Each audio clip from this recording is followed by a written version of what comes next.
¿Cómo es que se enamora de esa mujer tan hermosa, se enamora de él? Ella creo que terminó inclusive con problemas de Alzheimer y alcoholizada, Rita Hayworth, ¿cierto? Ah, sí. Ella Terrible. Sobre todo el alcoholismo de ella, pues fue y me imagino que eso le escandaloso. aceleró también el proceso de Alzheimer, ¿cierto? Claro, La Rita Hayworth. claro. ¿Cómo se llamaba la hija de ella? Se Que la cuidó en sus llamaba... últimos días. Otra actriz famosa, entre otras cosas. Bueno, En fin. Lo cierto del caso es que ella se casó con el Karim Aga Khan, ¿cierto? ujú, Y resulta que el Karim Aga Khan era el jefe de una secta muy particular, una secta musulmana, ¿no? Muy particular que entre otras cosas, si no estoy mal, vivían como en Mónaco o en Francia, algo así, si no estoy mal, ¿cierto? pues se mantenían allá, ¿no? Sí, sí, sí. Pues Y son los ismaelitas. los ismaelitas. Ujú. Pero, bueno, sí. Lo cierto es que de tanto en tanto, y es una tradición de hace cientos de años, de tanto en tanto, el Khan, el Aga Khan, que ese es el título, ¿cierto? Aga Khan, El Aga Khan, sí. sí, el Aga Khan, se sienta en una balanza y en el otro plato de la balanza comienzan a echarle oro. Y joyas, y joyas y lo que sea. Ujú. Lo cierto del caso es que se tiene que equilibrar la balanza con el peso de él y el peso del oro, de las joyas o de las piedras preciosas que pongan en el otro plato. Y es una tradición bien interesante. Yo no recuerdo cada cuánto es que se da esa... yo creo que ya no, pero hasta los años 50, que yo recuerdo el Karim Aga Khan, todavía lo pesaban, y entonces quienes aportaban todo eso eran sus prosélitos, pues los seguidores de esa secta, eran los que llenaban pues el plato de la balanza, hasta equilibrar la balanza, el peso de él con el peso del oro y de las piedras preciosas. Yo recuerdo, a mí me impresionó mucho eso, tal vez vi una ceremonia de esos, por ahí como en los años 60 del siglo pasado. Lo sentaban y aquí ponían el oro, y a mí eso me impresionó muchísimo. Y quienes traían todas esas ofrendas, como decía, eran sus seguidores, sus Eran los fieles, prosélitos, sus prosélitos, le traían esas ofrendas. Y obviamente que él vivía como un rey, como lo que era, sin ninguna otra obligación que esa, dejarse pesar y que le llenaran la balanza de oro.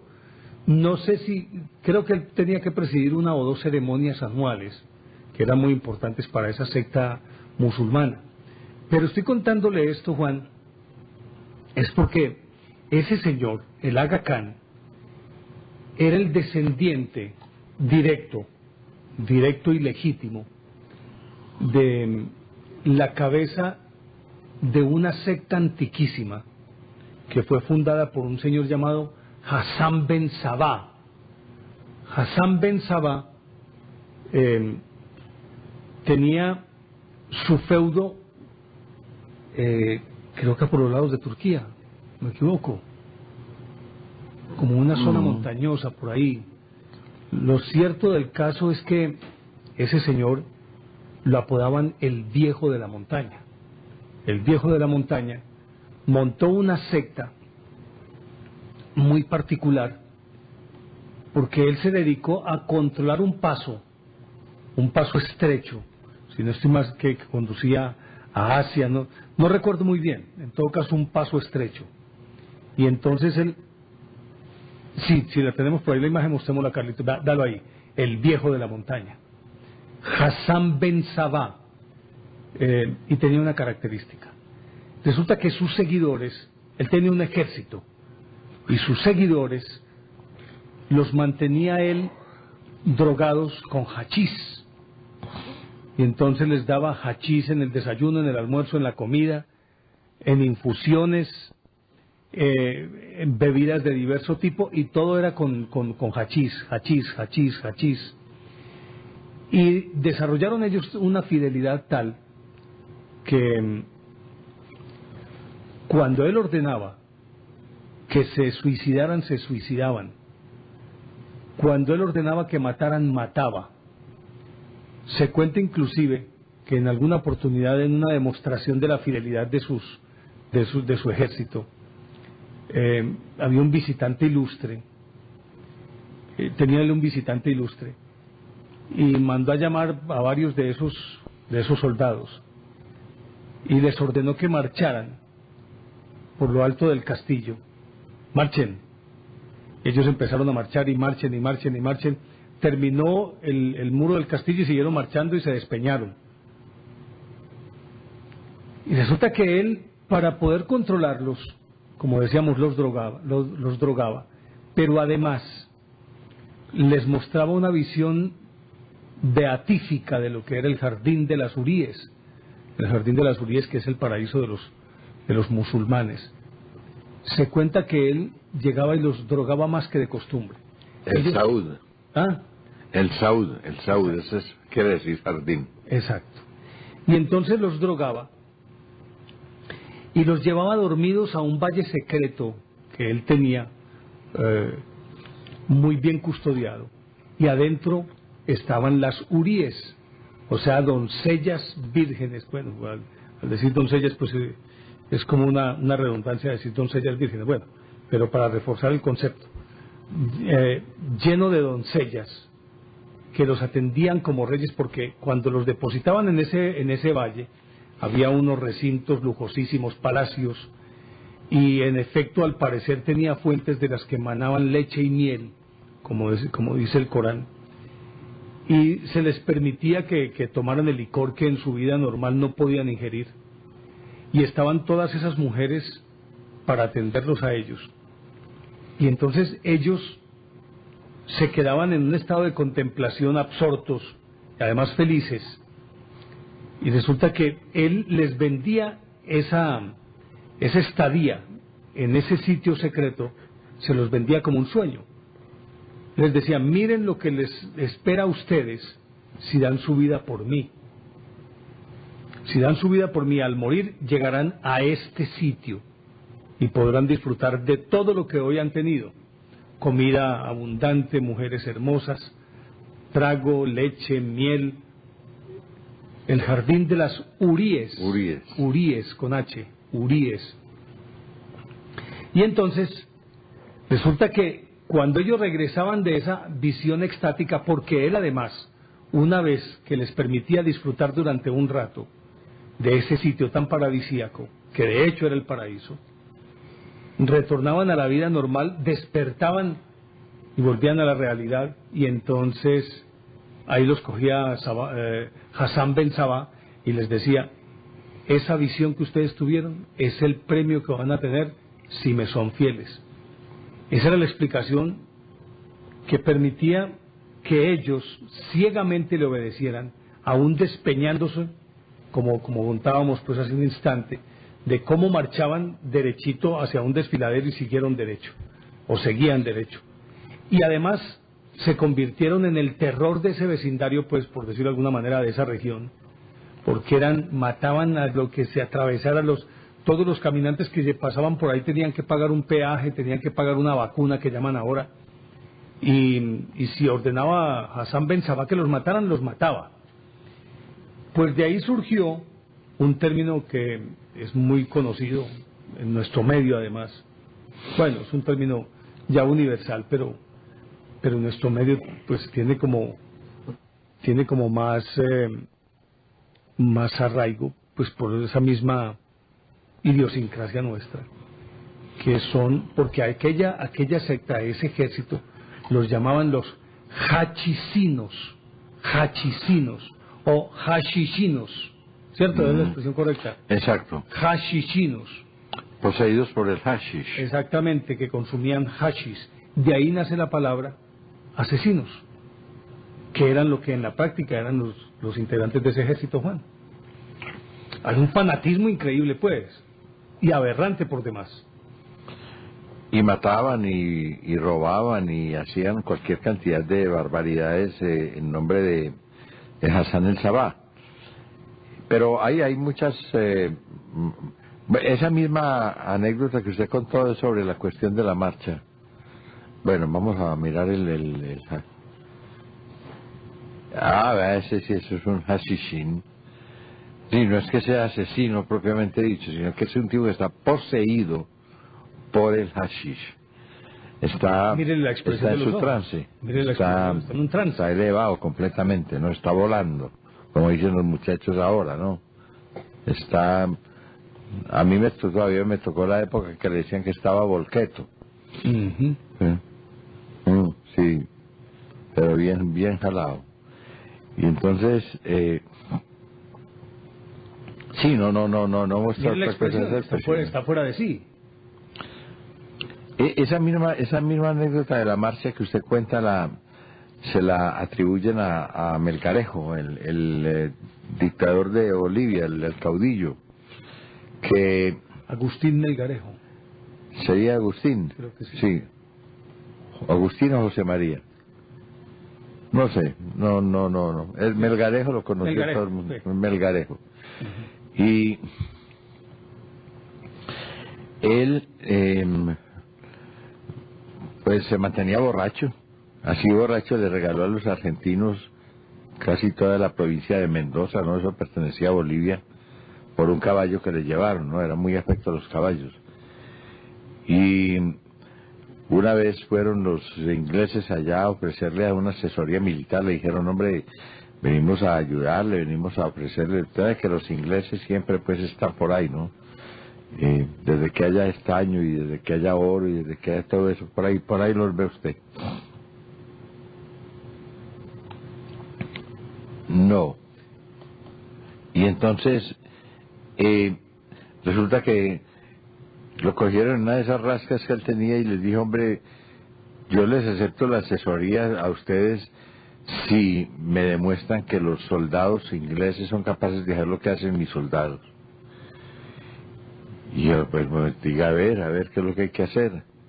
Y entonces llamó un pelotón. Un pelotón, pues, es un conjunto, ¿no? De soldados, no una persona.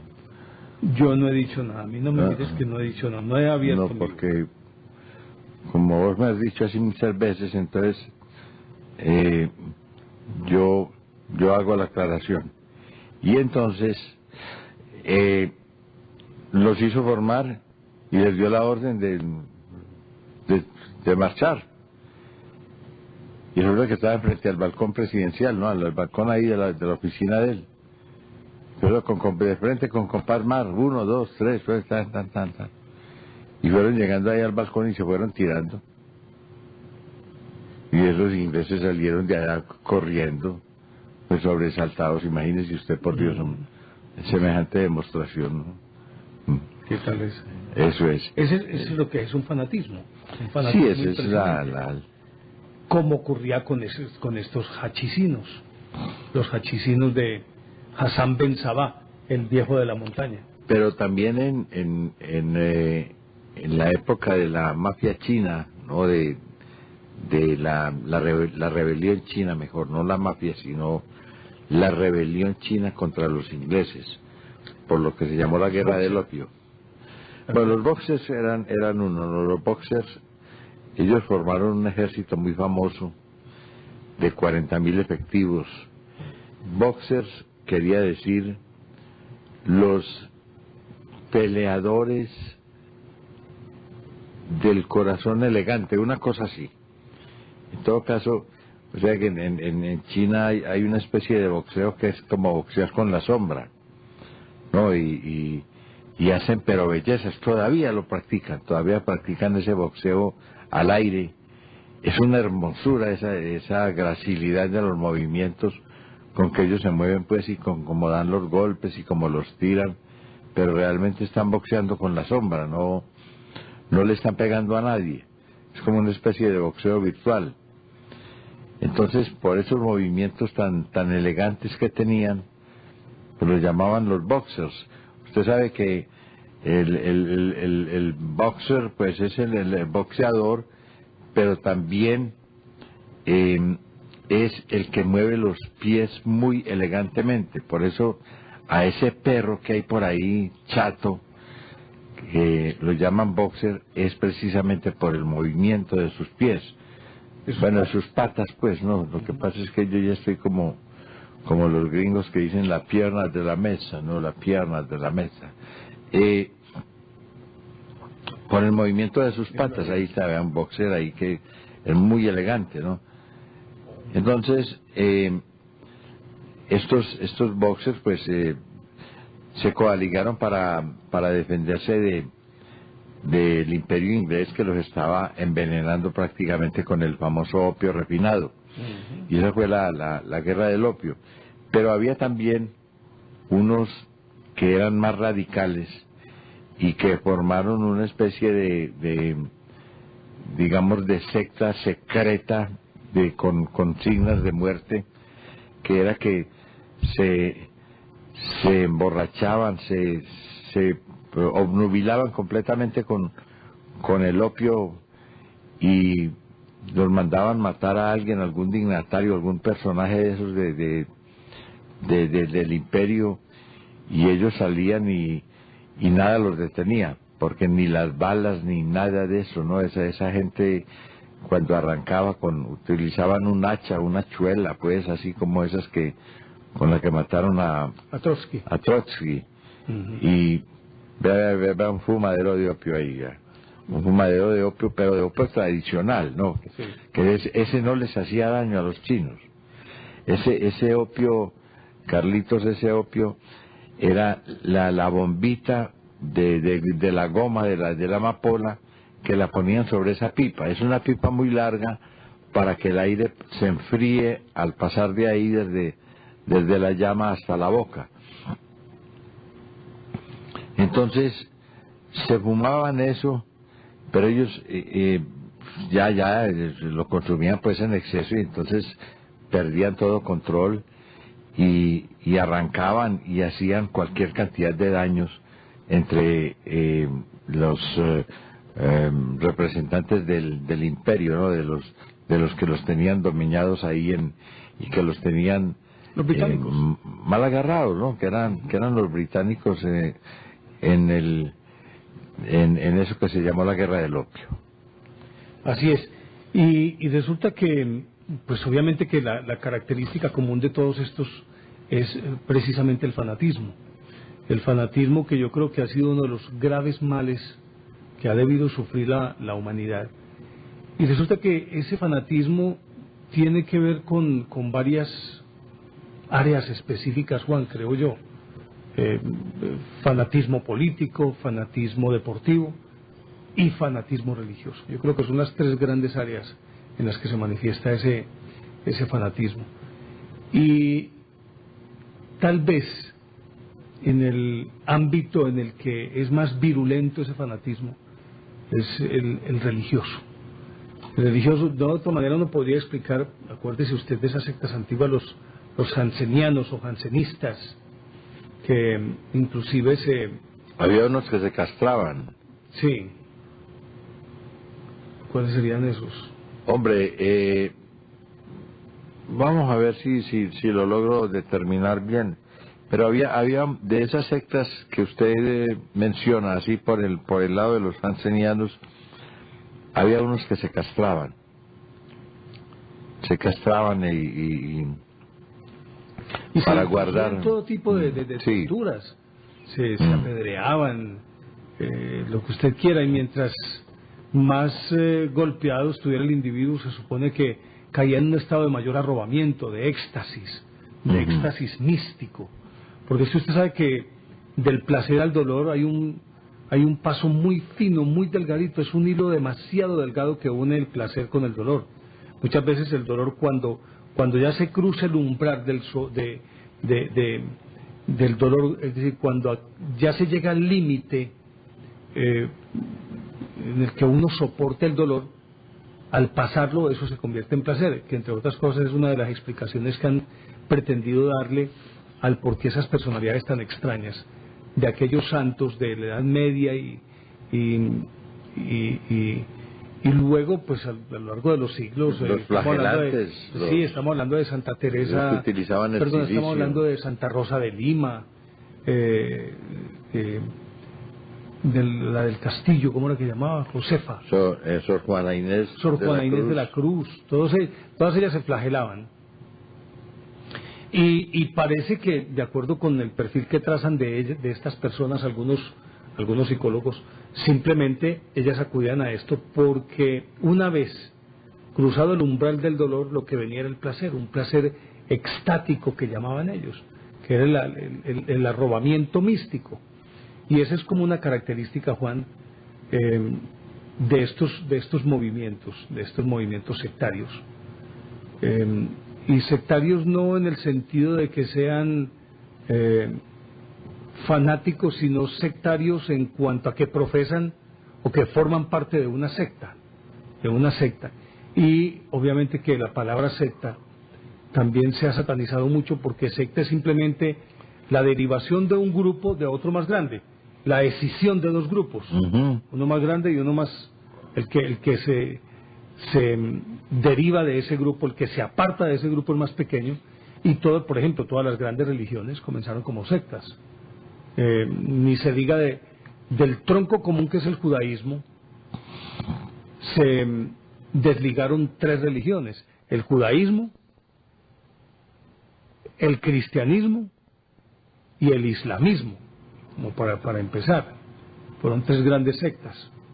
Y naturalmente que cada una de estas vertientes, a su vez, se van ramificando en diferentes sectas. Acuérdese que al principio el cristianismo, las sectas que se derivaron de ese cristianismo primitivo, que yo me acuerde, estoy hablando de arrianos, nestorianos, ¿qué más? Julianos, sí, todos ellos se fueron derivando de ahí. Luego, cuando viene la Reforma Protestante, de la Reforma Protestante también salieron ramificaciones en todas las direcciones que hoy las estamos viendo: evangélicos, cuadrangulares, pentecostales, anabatistas, presbiterianos, ¿qué más? Evangélicos, ya los dije. Sí, ya lo dije. Bueno, los testigos de Jehová. Testigos de Jehová. Todo lo que usted quiera se ha derivado del cristianismo, ha nacido de ahí, del cristianismo. Y aún dentro de la Iglesia Católica, pues hay algunos movimientos que se perfilaron en su momento como las denominaron herejías, no otra cosa que sectas. Acuérdese de los albigenses, acuérdese de los cátaros. Los cátaros, si no estoy mal, eran los que...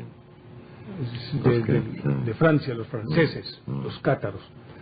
Entonces, encuentra uno que en las religiones habitualmente se adoptan unas posturas, en algunos casos que son relativamente liberales, y en otros casos son supremamente rígidos. A mí me contaba alguien, yo no conozco por allá nunca, yo lo más lejos que he llegado es hasta allá, hasta el mirador de Las Palmas. Está Envigado.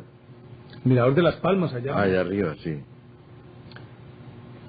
Hasta Cisneros, sí, hasta Cisneros he llegado. Porque lo llevaron. Y eso porque me llevaron. Pero me cuentan que, por ejemplo, uno llega a Tel Aviv y se encuentra unos grupos fundamentalistas demasiado radicales, que entre otras cosas son supremamente hostiles, no solamente con la misma gente de Israel, que profesan un judaísmo diferente al de ellos, que es el fundamentalista, sino que particularmente con los extranjeros que llegan, y más los que no son judíos. Que me contaba un amigo que estuvo por allá, que pasan y olímpicamente escupen a la gente, así de ese tamaño, y que se asumen como los puros. Es el famoso judío escupidor, ¿no? Debe ser. Porque anteriormente para caracterizar a los judíos decían que eran los que escupían, ¿no? Entonces nada raro sería que se refiriera a este tipo de personajes, ¿no? Sí. Y entonces parece que son supremamente hostiles, muy hostiles. No, es decir, son hostiles con las demás vertientes del judaísmo que conviven ahí en Israel, pero particularmente con los que son supuestamente para ellos infieles, pues, o gentiles que llaman. Parece que escupen, miran por encima del hombro, no se mezclan con nadie, no hablan con nadie, todo lo que usted quiera. Entonces, para que se llegue a una instancia como estas, necesariamente tiene que haber un fanatismo que está De hecho, pues el fanatismo, que se considere como tal, es una actitud irracional. Porque acuérdese pues de aquella famosa definición de Churchill de fanatismo, que fanático es aquel tipo de individuo que no puede cambiar de opinión y no quiere cambiar de tema. Otro amigo mío lo definía como que es la persona que va en una carrera, cruza la meta y sigue corriendo. Y no se dio cuenta que cruzó la meta, sino que sigue y sigue y sigue y sigue y sigue. Además porque regularmente son monotemáticos. No existe otro tipo de conversación. Y eso se da prácticamente en todas las religiones. Yo creo que se da en todas las religiones ese fundamentalismo. Y obviamente que ese fundamentalismo necesariamente conduce a la violencia. Porque cuando no están de acuerdo conmigo, entonces el otro, el que no está de acuerdo conmigo, es un enemigo. Ese es el famoso maniqueísmo, ¿no? La actitud que pregonaba aquel mani, pues aquel sujeto que Maniqueo.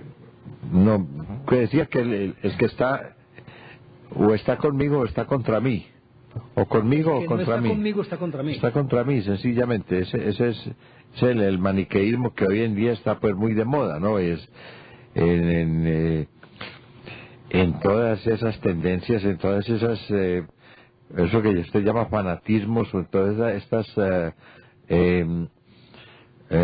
preferencias, digamos, que tiene mucha gente, o aquellas pasiones hacia a un determinado. Mire, por ejemplo, lo que nos pasó aquí hace por ahí unos 20 días, o qué, un mes. Dije, hombre, a mí no me gusta Michael Jackson. Si usted viera la vaciada que me pegaron por este internet, por esta vaina.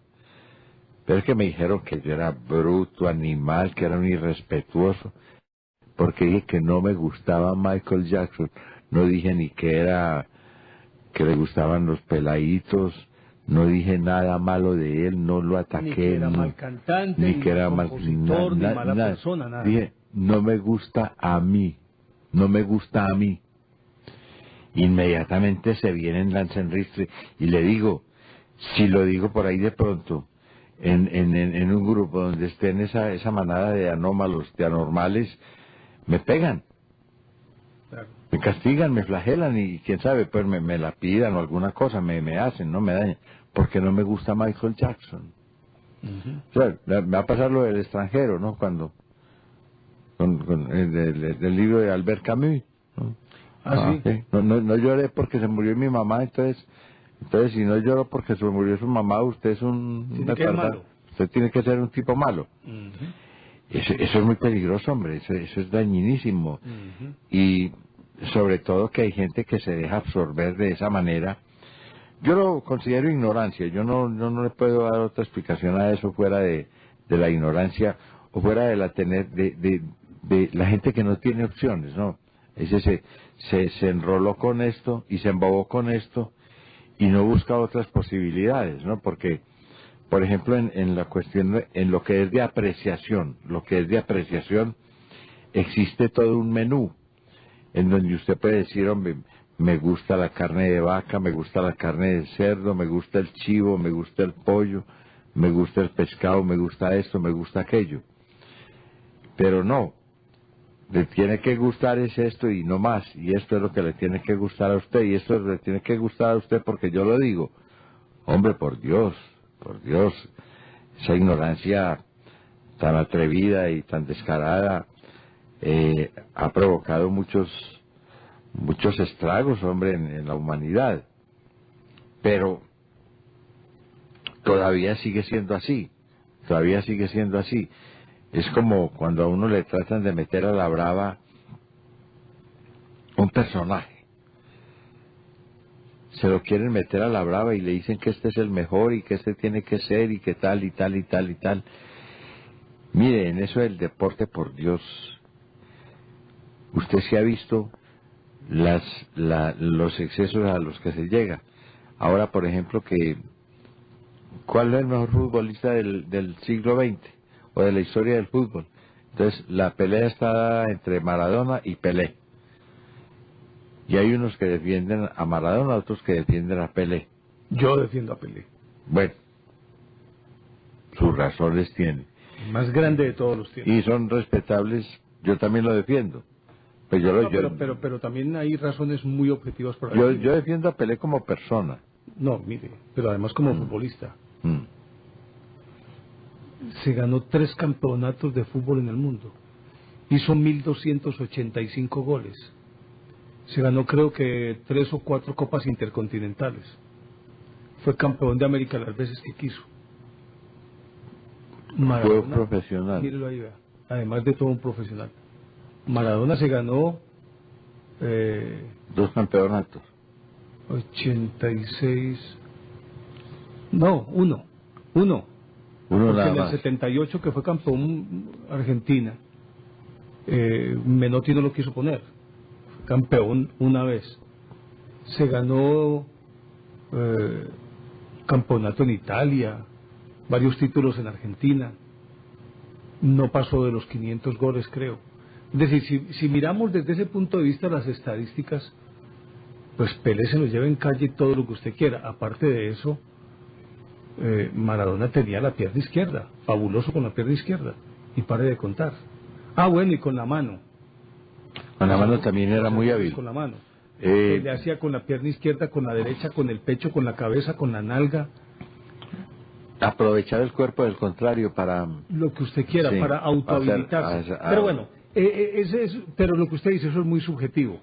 Obviamente que los partidarios de Maradona fue porque no tuvieron la oportunidad de ver a Pelé. Vaya métase usted, por ejemplo, a ese culto maradoniano que hay en la Argentina. Iglesia maradoniana. La iglesia maradoniana, para que vea el problema tan serio en el que se metería. Llegar el fanatismo a tal punto de construir una iglesia alrededor de una figura de estas.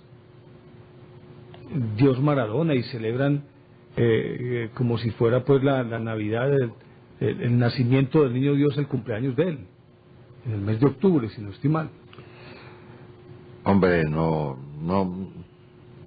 me meto en eso, yo tengo muchas pasiones y tengo muchas admiraciones por mucha gente, por muchos artistas, por muchos libros, por mucho creador, sobre todo, pero también por personas, hombre, por personas que no hayan hecho realizaciones extraordinarias, pero que son maravillosas personas. Y entonces a eso los admiro yo. Cuando ayer nos llamaba un médico por ahí de la provincia a decirnos, hombre, yo cada que tengo problemas tengo la imagen de mi mujer y de mi hija, muertas las dos. Digo yo, esa es la visión del santo. Ese es el santo.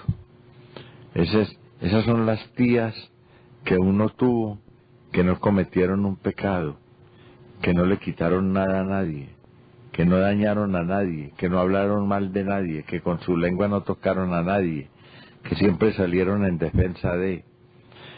Entonces, esas personas que tuvieron ese temple y esa formación, pues hombre, esas son personas maravillosas. No figuran en ningún registro, no figuran en un santoral, no figuran, pero para mí son santos y listo, no más.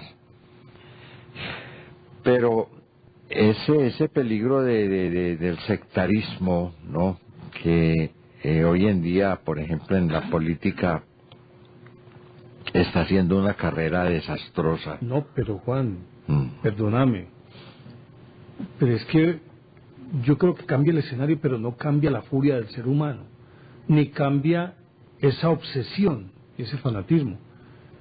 Por ejemplo, grupo más peligroso o líder más peligroso que Juan Calvino, ¿quién? Pues como quemó a Servet, a Miguel Servet, un científico. Acuérdese a Savonarola como lo quemaron. Acuérdese de la Inquisición. No, pero que Juan Calvino inclusive pues se tiró en la moda, porque esas pobres mujeres calvinistas, hombre, esa forma de vestir, hombre, por Dios, no. Un rezago de ellos fue lo que vino a Norteamérica, los famosos Claro, los hugonotes. Pilgrims, sí. Los Pilgrims, exactamente. ¿Cómo es que llaman los que viven en Estados Unidos, que son mormones? ¿Los cuáqueros o cuáles? No, pero que no aceptan ¿qué, hombre? Que no aceptan la energía eléctrica ni las neveras y que siguen montando. Pero se quedaron con un tractor. Y que siguen montando ni siquiera carros, sino que montan en un coche alquilado por caballos. ¿Cómo es que se llaman, hombre? ¿Los qué, hombre? Bueno, yo sé que Carlos nos lo encuentra o David Brujes nos pone un... Anamitas o enemitas o... Menonitas. Menonitas. Los menonitas. Sí, señor. Carlos los puede encontrar, ya muy bueno que los mostráramos. Menonitas, con M. Menonitas. Sí, señor. Y se quedaron ahí, pero yo creo que es que, hombre, probablemente tienen unos valores que nadie entra a discutir. Son sus valores perfectamente. Pero yo creo que no tiene sentido que se queden... Mire, ahí están los menonitas. Ahí los tiene usted, uniformados, pues, ¿no? No tiene sentido que en pleno siglo XXI los sigan vistiendo así por una parte. Que no puedan tener acceso a la televisión, que no puedan tener acceso al internet, que no tengan acceso al carro, pues al coche, pues, o al automóvil, que no tengan acceso a la nevera ni al televisor. Hombre, pues es una cosa de sentido común. ¿Cómo puede uno, en una época de estas, no acudir a algo que le facilita la vida?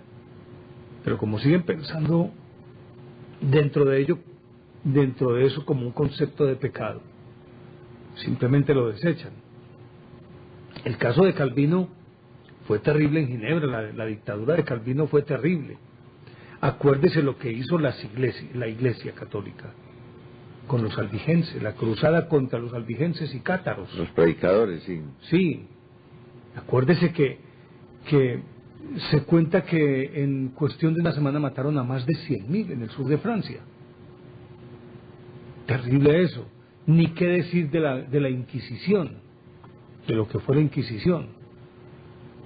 Una muestra de esas de fundamentalismo y de fanatismo es algo que no puede caber en una cabeza que se precie de ser sensata, o ni siquiera que se precie de ser sensata, sino más bien normal o equilibrada.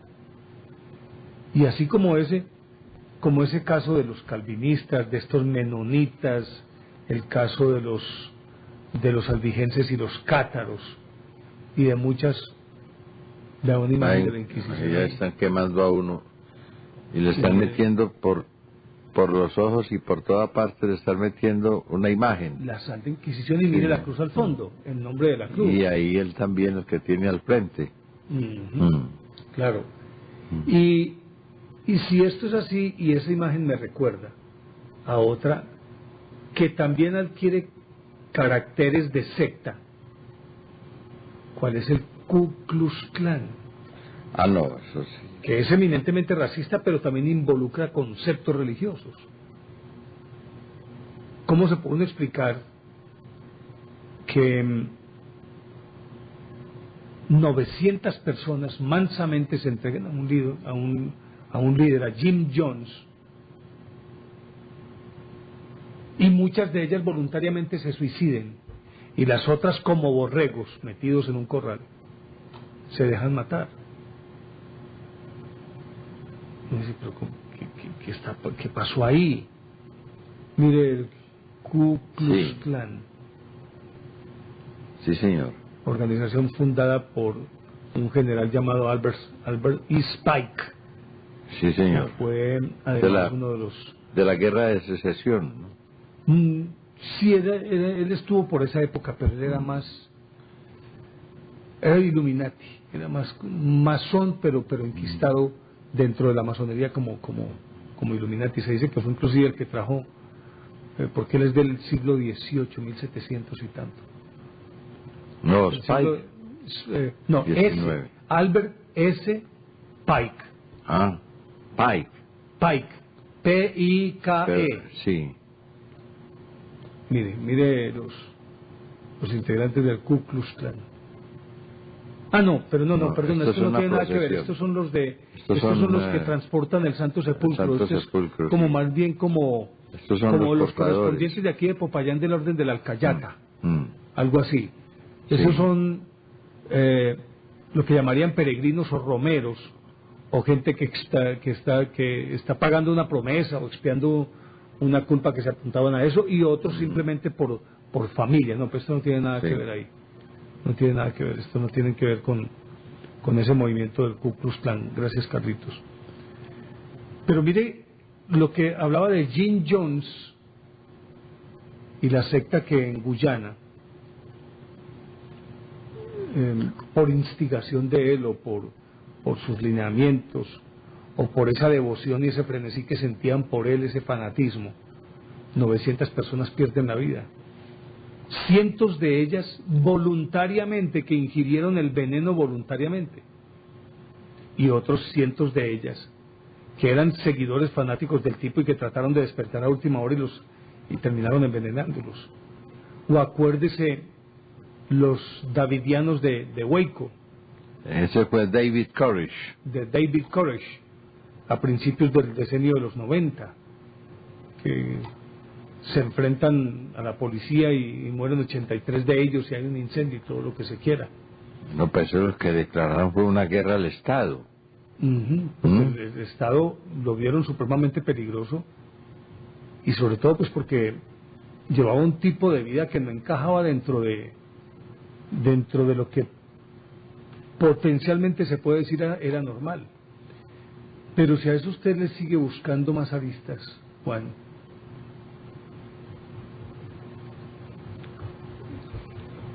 mostremos esa imagen. Ahí el suicidio de los 900 personas en Guyana en 1979, en noviembre de 1979. Jim Jones, mira donde los tenía viviendo en barracas, porque iba a fundar allí la Nueva Jerusalén. La Nueva Jerusalén, mírenlo. Y cuando el Congreso de Estados Unidos, ¿se acuerda del congresista Ryan? Ajá. Fue a investigarlos. Sí. Cuando él ya llevaba el informe, porque le pasaron papelitos diciéndoles que no se podían volar de ahí, e informes que indicaban que la secta y el tipo este era supremamente peligroso. Lo mataron en la pista antes de abordar. Sí, antes de abordar una avioneta. Sí, cuando lo mataron a él, a su asistente, su secretaria, mataron a varias personas porque él iba a contarle al Congreso de los Estados Unidos que había ordenado una investigación. Y eso desencadenó hombre, eso es que un genocidio, una matanza, una masacre. Sí, claro, el reverendo mírenlo ahí, es que es un careloco, Jim Jones. Era un narciso, ¿no? Un hombre demasiado pagado de sí mismo, ¿no? Esa es la enfermedad. Y padecía una paranoia impresionante ese tipo. Claro. Jim Jones. Todos esos tipos se vuelven paranoicos. ¿No? Sí, ese es el maniqueísmo, es eso, ¿no? El maniqueísmo es el que no está conmigo, es que me está persiguiendo a mí. No es realmente que está en contra de mí, sino que es que me está persiguiendo. Claro. Entonces lo tengo que destruir de alguna manera. Hombre, aquí hay un vecino que es paranoico también, ¿no? ¿Vos lo tenés? No, un vecino que tenemos aquí al oriente de Colombia. Ah, sí. Hay conspiraciones en todas partes y complots.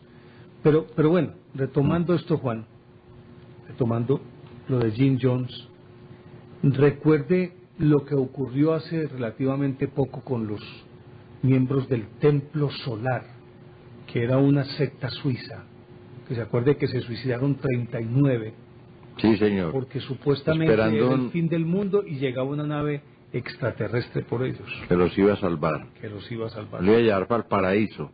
Que los iba a llevar para el paraíso. Acuérdese de la secta de la Suprema Verdad, la del Gazarín, en el metro de Tokio. En Tokio, sí, señor. En el metro de Tokio. ¿Cuántas personas mataron? 5.000, ¿no fue? No se alcanzó a esa cifra. ¿No se llegó a esa cifra? No, relativamente no fueron tantos. Pero sí mucha gente quedó afectada. Muchísima gente quedó afectada. No recuerdo el nombre de este japonés. Pero en Se todo llamaba- caso, en todo caso, acuérdese lo que ocurrió, pues, y el pánico que sembró en el metro de Tokio. Se llamaba Yoshimato. Pues nada raro sería que llamara así, pues, Mm, japonés que se respete debe tener mm, Akita, Akita, Narita. Akira. Y algo así por el estilo. Yoshimato, mucha gente. Ya pudo ser. Mm, Pudo ser. En fin, no recuerdo cómo se llamaba. Pero mm. con ese gasarín hizo hasta para vender en ese metro de Tokio. Después nos sacan un artículo porque nos pusimos a inventar nombres aquí, hombre. Sí. Ah. Yo estaba tratando de encontrarlo por aquí en un documento que tengo. Pero no está el nombre. Sí, es un barbao, pero a ver, hágalo. vamos a verlo. Ese es. Ese. Ese. Shoko Asahara. Shoko Asahara. Shoko Asahara. Así se llamaba este señor. individuo, que era el líder de esa secta que llevó a la a sus prosélitos, a sus seguidores, a llenar de sarín el metro de Tokio. El metro de Tokio, hombre, El por metro Dios. de Tokio. Un gas letal, pues. Claro. Bárbaro. Pero, y con mayor razón, Juan, si estamos hablando de estas sectas extrañas, necesariamente tenemos que apuntar también hacia las sectas satánicas, que son quizás las más antiguas de todas. Son las más antiguas y quizás las más peligrosas. Y 12 personas. A 6.000 heridas. 6.000 lesionados. 6.000 afectadas, más bien, Sí. más que heridas, afectadas. Y murieron 12 personas. Sí. Aquí no está Sí, dando señor, ahí ese sí. dato, Carlitos. Muchas gracias, Carlos, nuestro ángel de la guarda. Pero 1995. Hace poquito, ¿no? Eso fue hace 95. 15 años. En 1995, hace 15 años. Sí, señor. Y si estamos hablando de esto, necesariamente tenemos que tocar las sectas satánicas, que son más antiguas que todas las demás. Son antiquísimas. Y naturalmente que son de diversas tendencias, diversas modalidades, y obviamente siguiendo a diversos líderes. Anton LaVey, que fue uno de los más importantes, si no estoy mal. LaVey, ¿quién más? ¿Cómo era que llamaba el otro? Bueno, se me va el nombre del otro. Que fueron pues supuestamente los supremos sacerdotes en el siglo XX, siglo XIX y XX, de estos individuos. Aleister Crowley era el otro. Aleister Crowley, si lo quiere buscar por ahí, Carlitos. Aleister Crowley y Anton LaVey, que fueron pues los que en la época moderna lideraron este movimiento satánico. Y de allí se derivaron varias sectas satánicas. Ese es Aleister Crowley. Mire la estrella que estábamos viendo anoche, que es el tetragramatón. Ese es el tetragramatón. Sí. Y ese libro, si pero no estoy mal, véale la pinza, por Dios, claro, está aliviadito, ese libro, ¿no? si no estoy mal, se llama el Necronomicon. Bueno, Tengo entendido que pues debe ser, ¿no? Claro, eso es un culto a los muertos. sí. Mm. Y el otro, pues, Anton LaVey. Y surgieron un montón de sectas satánicas que desafortunadamente han arraigado en nuestro medio. Y que ahora encuentra uno diversas vertientes. Pero aparte de las sectas satánicas como una religión, es así como una religión, como una secta religiosa, con diversos rituales, formas de adorar que no han cambiado como mucho en su esencia, la cruz invertida, el círculo en la mitad del templo, el sacrificio de niños, el baño de sangre sobre las mujeres, las orgías, que se supone en la que participa pues el demonio, y otros que lo toman, como en el caso de los seguidores de Anton LaVey, tengo entendido, que es más como un cuerpo filosófico y dogmático, más que un culto, es un cuerpo filosófico. Tengo entendido que es así. Pero están proliferando en nuestro medio y uno encuentra de tanto en tanto en los medios de comunicación noticias de cómo desentierran muertos o sacan huesos, o como una extraña oleada de suicidios, y se afirma todos relacionados con sectas satánicas. Y entonces lo que uno encuentra aquí, Juan, es que hay de todo y para todos, y ni qué decir de otras sectas que han crecido y se han puesto de moda al influjo de esas tendencias orientales. Entonces encuentra uno gurúes, y ahora cualquiera que sabe supuestamente mucho de algo, entonces se le llama gurú. Gurúes de toda laya, movimientos que pregonan entonces diversas, ¿cómo se llaman? Hasta pues, supuestamente para organizar la casa, como el famoso Feng Shui, que no digo pues que sea malo ni bueno, que no va a ser ningún juicio de valor, sino que esa influencia se va volviendo perniciosa porque se van mezclando un montón de conceptos dentro de una misma criba, por decirlo de alguna manera, y entonces se mezclan ahí y se mezclan todos los conceptos y encuentra uno otro tipo de sectas, como por ejemplo los Hare Krishna, que repito, no estamos haciendo juicios de valor alrededor de nadie, pero que han sido muy cuestionados. Sí, Hare como Krishna. Los hijos de los niños de Dios, ¿cómo es? Los niños de Dios, claro, niños María, de Dios. Eso tuvo que intervenir el gobierno chileno, ¿no? Y argentino, sí, porque era una forma de prostituir y pervertir a niñas y niños, sí, y adolescentes. El llanero solitario estuvo, usted sabe que él primero mataba mucho bandido, ¿no es cierto? ¿Con qué miras ese salidón de Nemesio? Entraba a un salón de esos del oeste, pues era una cantina, y se regaba y la balacera, y apenas terminaba, arre plata, y se volvió, se metió a esa secta hinduista, y entonces ahora es Hare Krishna. Dame no, hombre. Sí. Pero resulta, Juan, que así como esas, muchas otras sectas, incluyendo pues las satánicas de las que estábamos hablando.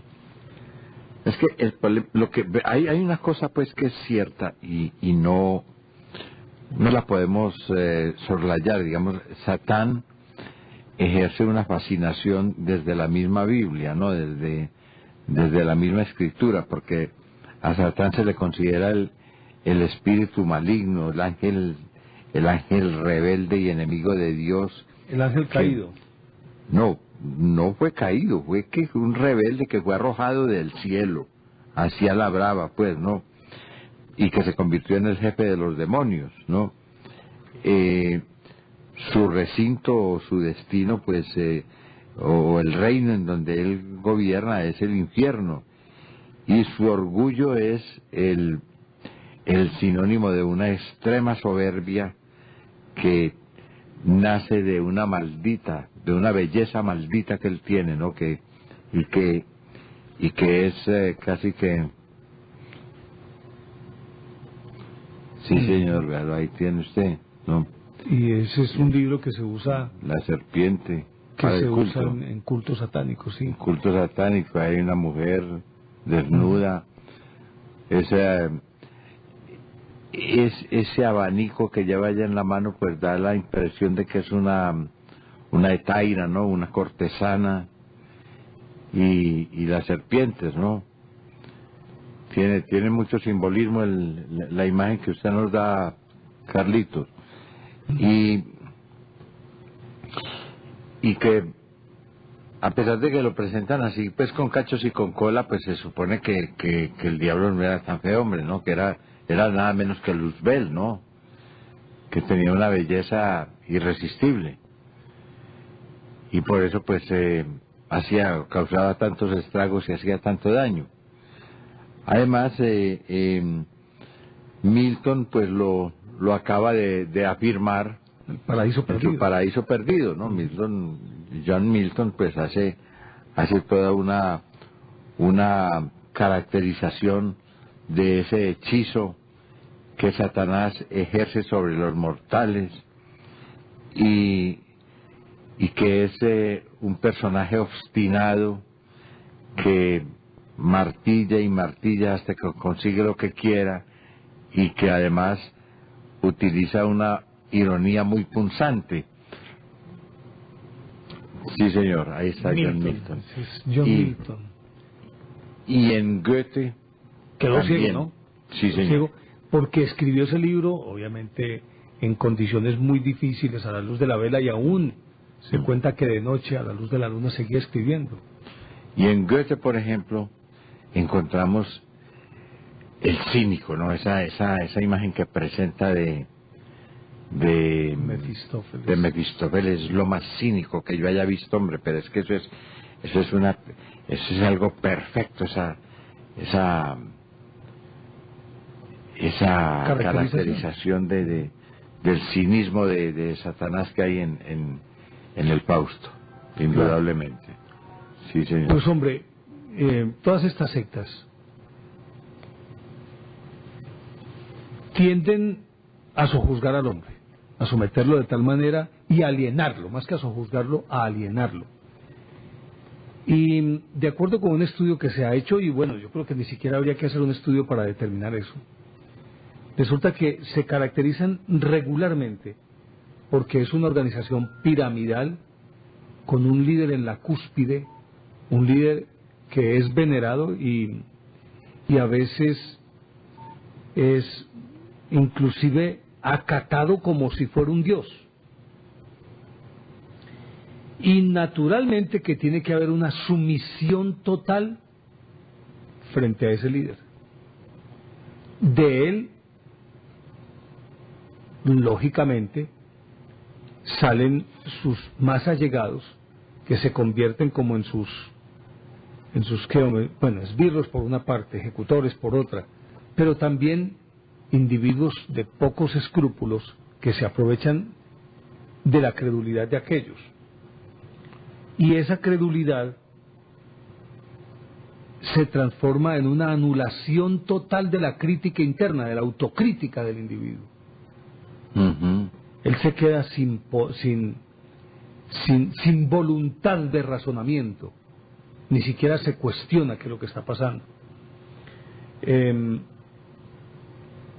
Aparte de ello, los mismos prosélitos se van convirtiendo a su vez en instrumentos ciegos de ese individuo que quiere esparcir un mensaje X, o que simplemente, y en muchos casos, lo que se busca es el enriquecimiento, y de hecho lo consiguen. Aparte de eso, las sectas empiezan a funcionar de tal manera hacia adentro, de tal forma que se cierran totalmente a todo lo que sea el exterior, y al cerrarse adquieren también como un halo mágico o enigmático. Sí, lo secreto, el arcano. Y aparte de eso, como no existe un control externo, se convierten a veces en feudos de poder para alienar al individuo. Pero es que yo no sé, Juan, si esto pase por el hecho de que el hombre, en su angustia, en su búsqueda interior,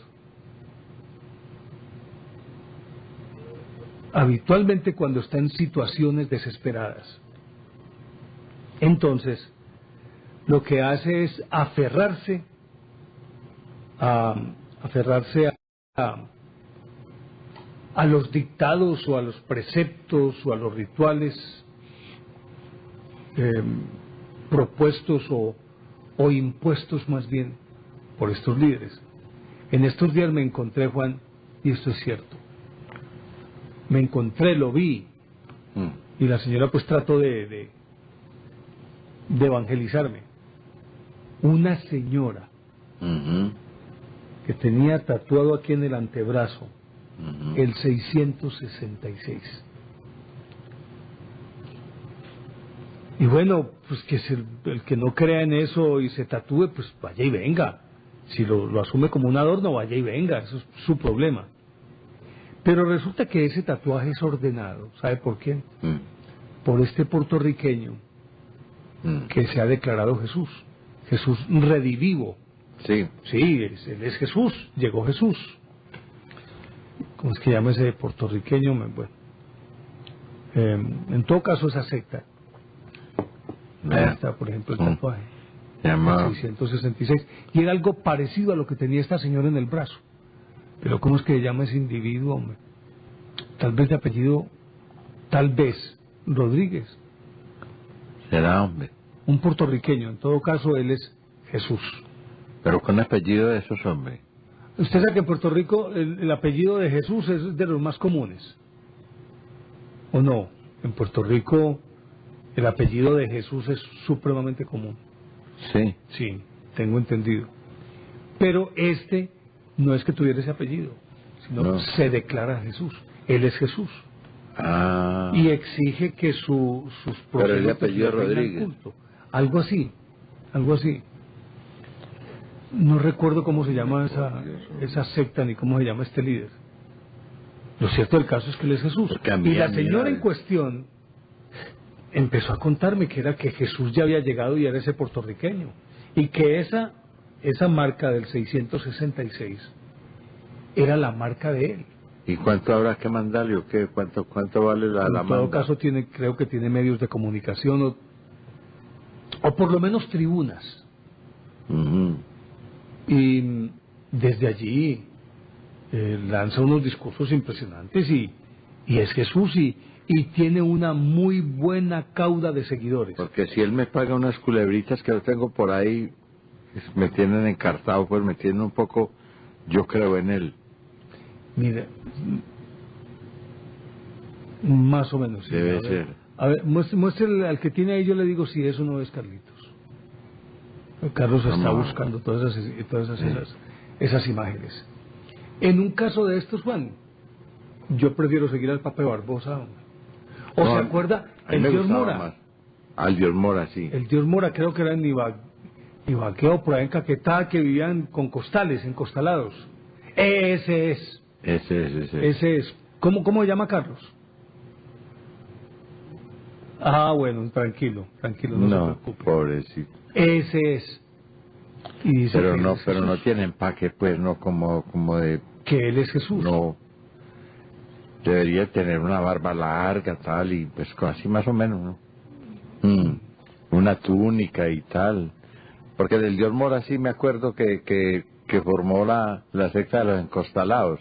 Claro. Pero es que esos sí eran muy pobres, pues esos sí era que no tenían... Se imagina ese fique, Mm. y creo que sobre la sur piel. del Tolima, o en el Natagaima. Caquetá, por ahí, No, se ponían eso entre el Tolima y el Huila. sin una camiseta. Los que fueron a dar al Caquetá fueron los gregorianos. Ah, ya, Sí, señor. ya. Ah, es José Luis de Jesús Miranda, es que se llama. José Bueno. Luis de Jesús Miranda. Y él es Jesús. Se Según declaró él. Jesús y en ejercicio de su poder que viene a iniciar su reinado, el reinado que anuncia Apocalipsis, pues los 1000 años del reinado de Jesús. Yo me encontré con unos por allá un domingo que me preguntaron que si yo sabía quién mandaba en el mundo, y le dije, hombre, ojalá yo supiera para conversar con él, para hacerle una entrevista o alguna cosa. No se burle, señor, yo no me estoy burlando, ¿no? Es que ojalá O si te da la posibilidad de escribir una columna cada 8 días siquiera. también se puede, Ujú. claro. Entonces, ¿sabe lo que terminaron todos bravos y me amenazaron con el Armagedón? Y tráiganlo pues a ver que yo para bolearle la cola, porque yo como me mantengo No, pues que el Armagedón no es un animal, no es un monstruo, ¿No? nada. No, el Armagedón es la batalla final. yo creí que eso era un animal. La batalla final que se debe dar en el valle de Megido, o Ajá. Megiddo, no sé Ajá. cómo se pronuncia. O Mellido. O Megiddo, en todo caso pues allá en Israel, en el valle de Megido o Megiddo, creo, no sé cómo se pronuncia. Lo cierto de esto, Juan, es que lo pone a uno a Pero me pensar. amenazaron con él, entonces yo dije, pues tráiganlo pues, a ver. ¿No? ¿Me entiendes? Hablas de pura boca pues. Ujú. No es que de pura boca nada. Lo cierto de todo esto, Juan, es que lo terrible es que hay ya demasiada oferta de sectas para todos los gustos, Pues le voy a decir, de todos los tamaños se y de acabaron todos los olores, teatros de colores y barrio. sabores. Se acabaron los teatros de barrio. Ya son salón de la oración fuerte, salón de la oración persistente, salón de la intensidad, bueno, una cantidad de vainas ahí todas raras, hombre. ¿Ah? Así es. Y una vez estaba yo sentado por allá tomándome una pola, y me llegó una señora y me dijo, deme una platica para ir a rezar allí. Y le di, pues hay una menuda, y me dijo, no, deme más, que es que voy a hacer una oración muy fuerte. Por usted. Sí. Ujú. Entonces había que darle más plata para que la oración fuera más fuerte. Ujú. O sea que eso es por platica, pues. Claro. Ah. Entonces, mira, Juan, y mucho más con estas tendencias. Se me olvidaba mencionar una de las más famosas y más populares, la cienciología o cientología. Bueno, ese sí ya porque se metieron con él. Del fundador es un tipo de apellido, un periodista de apellido Hubbard.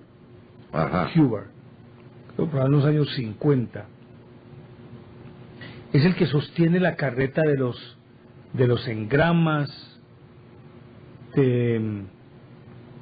de la dianética, Vaya, vaya. de cómo se tiene uno que limpiar, desprogramarse a través de un aparato especial que se llama metro, que es un galvanómetro, tengo entendido, que mide no sé qué carreta.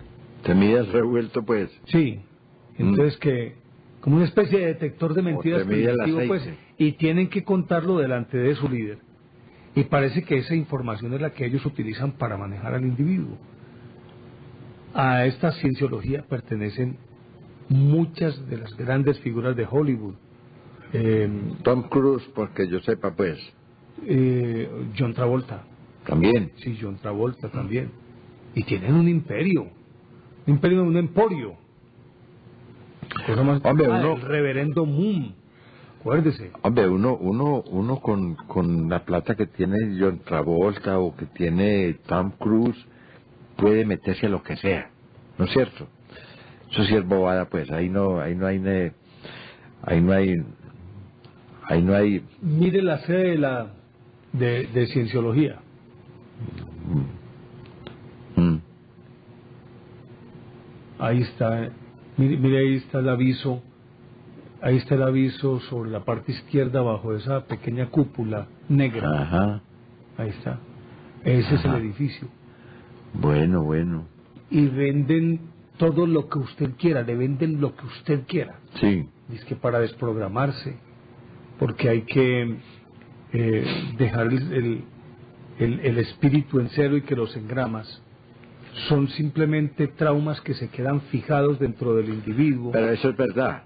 En psicología, pues eso es común. Sí, eso, sí. Estudiar, pues eso para un lego que no haya estudiado psicología, pues se puede tragar ese cuento, pero esa vaina de los engramas, Dale, Scientology, sí. Scientology.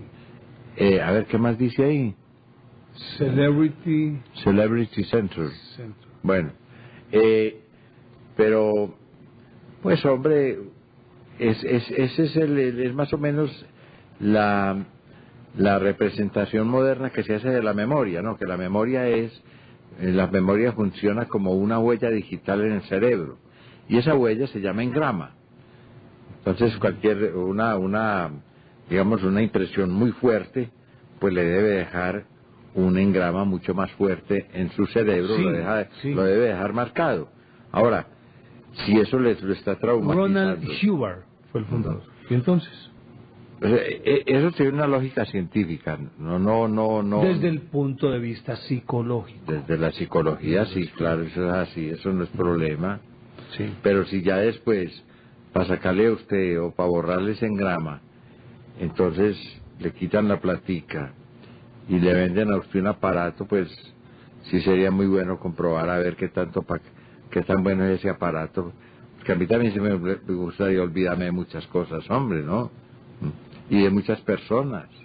No, y es que por lo que dice usted es cierto. Desde el punto de vista psicológico, hombre, ahí quedaron huellas de muchos traumas que pueden condicionar. Esos son los engramas, sí. A ver, es cómo supuestamente funcionan los engramas. Los mensajes internos, los sentimientos, las sensaciones. Eso es un elemental en psicología, hombre. Sí. En psicología general lo ve uno, pues. Eso lo estudia uno ahí, como las funciones de la memoria, cómo funciona la memoria y la memoria focal, la memoria accesoria o secundaria, la memoria hábito, todas esas cosas. Eso tiene muchas subdivisiones. Anterógrada. Ya eso de la parte temporal, pues, pero eso puede ser demasiado simple. El problema no es si esas huellas están ahí, y esas huellas naturalmente que hay que tratarlas mediante terapias. Pero es que aquí le venden es la parte para eso está el psicoanálisis. Cuento. Ahora hay gente que no está ya de acuerdo con el psicoanálisis, que está de acuerdo con otras cosas. Bueno, esas son corrientes. Sí. Pero que vuelvan es una religión. Ave María. Ese es el problema. Ave María. Ese es el problema. Y entonces hablan de que el espíritu es un espíritu muy... Porque es que le revuelven ahí, meten reencarnación con resurrección. Hemos dicho, van echando ahí como en ese costal de todo. Entonces... los engramas también tienen que ver con vidas pasadas, y entonces dependiendo, porque inclusive tienen según eso pues aparatos especiales para medir la antigüedad. Para medirse el engrama, mostrarlo a ver, hombre, Carlitos. Ese es disque es un engrama, hombre, pero qué bárbaro, hombre. Eso es un rictus, hombre. Me parece un idiota el que diga que eso es un engrama. Hombre, una expresión facial, eso se llama rictus. Claro. Claro. No. Pero ¿sabes qué es lo más terrible de eso? De todo este cuento, es que determinan la edad de un espíritu, la antigüedad de un espíritu. Entonces le dicen al individuo, es que su espíritu es un espíritu muy antiguo y muy evolucionado, o el espíritu suyo es un espíritu muy joven y que todavía tiene que... Y ahí te encarretan con el engrama y te meten en ese cuento, y entonces hay que sacar los engramas, y por eso entonces hay que utilizar un desprogramador, bueno, todo lo que usted quiera. Y eso vale platica, ¿no es cierto? Pero mucha, pues es que yo otra vuelta pues lo tienen ahí de niño lindo. Por favor, un desprogramador vale $7,000. ¿Cómo así, hombre? $7,000, y le venden el aparatico pues para que se desprograme. No, yo con $7,000 me reprogramo y paso es muy bueno, no, pues. Ve para un crucero, ve María. Yo qué cuento de desprogramarme, yo con $7,000 me reprogramo. Así es. Pues mira, lo triste de todo este cuento, Juan, es que el ser humano ha llegado a entregarse tan mansamente a esas sectas, pero se ha entregado por el mismo miedo, por sus propias angustias interiores, y siempre pesa una amenaza, ¿no?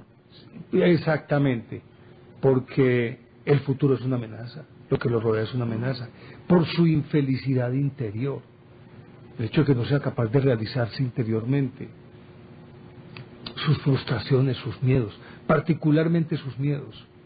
Y entonces buscan amparo en una secta que les ofrece los remedios a ese miedo, a esa angustia. Y de acuerdo con aquello que a la persona le va llenando esos vacíos, entonces uno encuentra sectas de todo tipo, sectas que te ayudan a paliar los sentimientos de culpa, los remordimientos.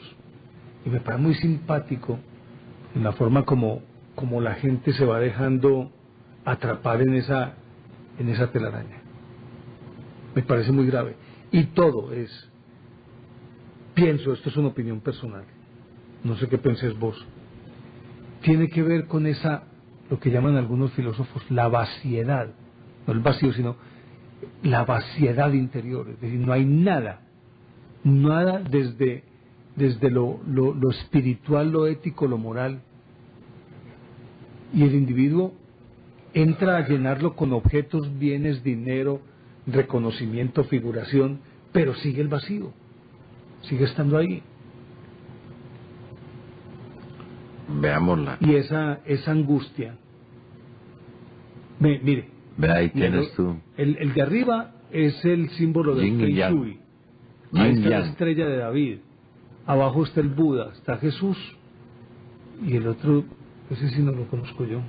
Ese está entre el del Feng Shui y Jesús, no sé. Ese no es el yin y el yang arriba. Sí, que es el símbolo del Feng Shui. El yin y el yang. Eso. El otro tiene una figura de hombre, pues, es decir, así como lo veo yo, es un ideograma chino, sí, es un que significa hombre, y como tiene los brazos abiertos, entonces significa también grande. No sé, o puede tener alguna relación con el I Ching, algo así, puede ser una cosa de esa. Esta palabra es chino, pues. Exactamente. Es chino. Entonces, la pregunta es, ¿por qué el hombre se entrega tan mansamente en vez de, por lo menos, intentar él descubrir su propio destino? Es decir, yo soy responsable de mi vida. Y retornando a lo que decíamos esta semana, no hay nada que esté afuera, todo está dentro. Los miedos, las carencias, las angustias, pero la felicidad, el altruismo, la bondad, todo está dentro. El ser humano tiene todo adentro. Y cada quien tiene derecho a escoger sus preferencias, pero debe pasarlas por el corazón, pero también por el tamiz de la razón. Pero sin ponérselas a otro, hombre, por Dios, hombre. Es que esa es la vaina, hombre. Es que como cuando uno saluda a alguien, ¿qué hubo? ¿Cómo estás? No, pues yo aquí fregado. Hombre, pues si tiene tisis, o está leproso, o tiene sida, eso a mí qué me importa, hombre, por Dios. Deje de estar quejándose a toda hora, hombre, ¿no? Así es. Sí, pero le quieren trasladar a uno pues toda su angustia, todo su dolor, toda su miseria. Y las sectas se han convertido en instrumentos para sojuzgar al hombre, para alienarlo, para manipularlo, para manejarlo. Si se deja, ¿no? No, es lo que estoy diciendo. Es que se parte de la credulidad, Juan. Se parte de la credulidad del individuo que entrega su capacidad de razonamiento, su raciocinio o su discernimiento. Lo va entregando mansamente a otro. O hasta que le dure la plática también, porque eso claro, vale plata. Obvio. Eso sí, pues, hasta ahí llega. ¿Qué tal si hablamos con nuestros televidentes? Hablemos. Pues bien, nuestros televidentes, los que quieran conversar sobre este tema, pueden empezar a marcar nuestros números. Ahí van a aparecer en pantalla, ya están en pantalla. Recuerden 381-5454 para llamadas dentro del área metropolitana, 851-1170 para llamadas de fuera del área metropolitana, y la línea gratuita nacional, Juan, que es 018-051-5015. Y estas llamadas son gratuitas. Nos pueden llamar en el momento en que ustedes lo estimen conveniente, desde cualquier parte de Antioquia, Colombia o el exterior. Y para que hablemos los peligros que representan estas sectas. Bueno, empecemos con el que yo sabía que nos traía información. Sí, señor. David Brujes nos está llamando desde Bogotá. David. Néstor, buenos días, ¿cómo están? Y Juan Manuel. Bien, gracias, Bien, David, David. muy amable. Bueno, pues para el tema del día, ustedes están hablando de sectas y para mí de las más complicadas son los testigos de Jehová. ¿Cuál? Los testigos de Jehová. Sí. Por lo que ellos hacen una cantidad de cosas que pues para la ciencia médica no son nada agradables, de no poder donar sangre. Transfusión, por cuando ejemplo. un niño enfermo o tener que ellos predicar la palabra sin tener vida social, eso es algo que no cabe en la cabeza. En la cuestión de la transfusión, eso es muy delicado. Complicadísimo eso. Se dice que la Biblia lo prohíbe, pero es que yo no he visto la primera Biblia que tenga la palabra transfusión. ¿Usted ha visto No, alguna? exactamente. No. Que es transitar en la Biblia y no le encuentran el verdadero significado a la palabra de Dios. Y que se van a salvar únicamente 144.000. Sí, los que estén vinculados con la Watchtower de Nueva York. Y pues lo más... Porque si a mí me garantizan que yo estoy entre esos 144.000, yo hago algún esfuercito. Eso sí, pero pues ellos tenían a comienzos del siglo XX, ellos recolectaron una cantidad de plata porque en una casa iban a hospedar a Jesús, a Moisés y a, creo que Melquisedec, en una casa en la ciudad de Los Ángeles. Construyeron un palacio grandísimo para eso y el dueño pues la persona encargada de los testigos de Jehová fue el que se quedó con esa casa y pues una de las principales filiales de los testigos de Jehová en Estados Unidos. Claro. El Entonces, profeta pues, Joseph Smith. Exactamente. Sí, Joe Smith, claro. El de las tablas de oro. Los mormones. Señor. El ángel que Moroni. Sí, entonces El pues, Moroni es que muy entrega las complicado pues que algún pastor o algún sacerdote de una iglesia recoja dinero para enriquecerse. Eso sí me parece. Y que pues que la gente lo siga, porque la gente tiene que tener poder de discernimiento y poder constatar de que lo que ellos están haciendo está mal. Y pues uno no puede comprar perdón ni salvación. Eso se gana haciendo buenos actos y buenas cosas. De acuerdo, así Ese es. es el aporte que doy el día de hoy y muchísimas gracias para todas las personas que han escrito en el grupo y pues el día de hoy afortunadamente no han dejado nada pues con lo que hablamos el día de ayer y esperamos que siga así el grupo. Perfecto, David, muchísimas Listo, gracias. muchísimas gracias, Néstor, y que pasen un buen día y noche buenos días. Lo mismo No, para qué usted. Gracias. Feliz día. Hasta Hasta luego, luego, que hasta estén luego. bien. Recuerden quienes estén interesados en nuestro libro La Bella Villa, que es una compilación de historias sobre la ciudad de Medellín, sobre sus barrios, parques, edificios, monumentos, cementerios, calles, personajes, instituciones educativas. Lo que quieran saber sobre la ciudad de Medellín lo encuentran en nuestro libro La Bella Villa. La Bella Villa. Pueden llamar al teléfono que aparece en pantalla 310-540-3833. 310-540-3833. Ahí pueden solicitar más información sobre nuestro libro La Bella Villa. Nos llama Piedad desde Granada. No, Leoncio. Es Leoncio. Leoncio desde Granada. Leoncio. Creí que era Piedad. Muy buenos días. ¿Cómo amanece, Bienvenido, Leoncio? Muy bien, gracias a Dios. En primer lugar, hermano, para felicitarlos por ese maravilla programa. Muchas gracias. Tanto ustedes dos como a Cabrito, el Sí, señor. técnico. Yo hacía mucho tiempo tenía el deseo de llamarlos. Sí. Pero no hay con un relámpago en la cola que hablas con ustedes. Y No. entonces, pues, como yo vivo solo y no tengo celular, entonces por celular traté de llamar varias veces y no. Entonces, pues, mi aporte que tengo para ustedes y para todos los que nos estén viendo es que el fanatismo le ha hecho mucho mal al mundo y le sigue haciendo. Aunque afortunadamente la gente ya el fanatismo, mucha parte lo han dejado atrás. Y mientras no nos respetemos los espacios, por ejemplo, que yo tenga mi creencia, claro. Oye, ¿por qué tengo que obligar a que otra persona crea como yo creo? Claro. Eso se trata, claro. Yo, por ejemplo, soy de familia muy católica. ¿Sí me entiende? Sí, claro.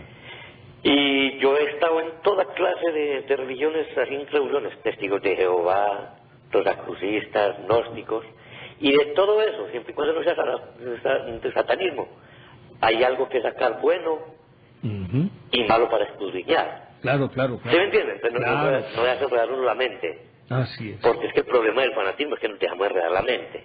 Así es. Y como usted decía ahora, la gente se desespera porque tiene en el interior una cantidad de cosas.